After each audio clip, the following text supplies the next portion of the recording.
And then secondly, we saw in the census yesterday that the home ownership figures have fallen drastically since the last census and since the census before.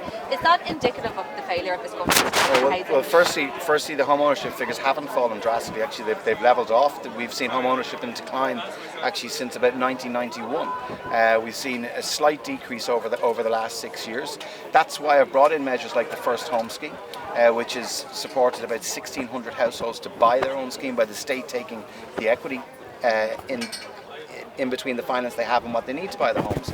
That's working really well. And also the expansion of the Help to Buy grant.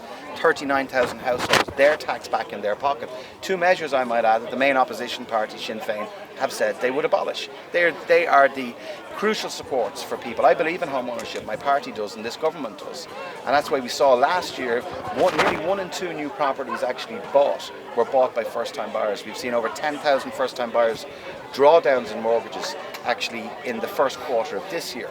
So there is no question there's been a drastic decline over the last 30 years in home ownership, but we're seeing that starting to reverse. Can you reverse that trend? You're confident by the next census it'll turn around? I actually am, Cormac, and I've seen that when I look at first-time buyer figures for last year.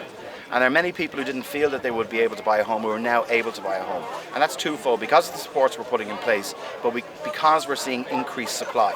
We 10-12 years of very significant undersupply on social, private and affordable housing, and we're reversing that trend now. And we're turning the corner in that space. So I would be confident that we will see that being reversed. It was a very slight decrease. Actually, it's the smallest decrease that we've seen over the last number of censuses in the drop in home ownership. And that is just to finish on that is an absolute priority for us, that people who are working hard they'll be able to buy their own home. But we don't do that at the expense of delivering social homes either. We delivered more social homes last year than we've done in nearly 50 years, and we're going to do more than that this year.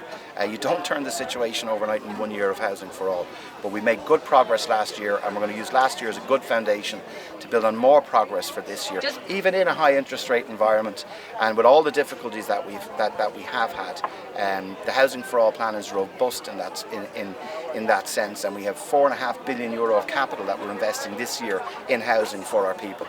Back to the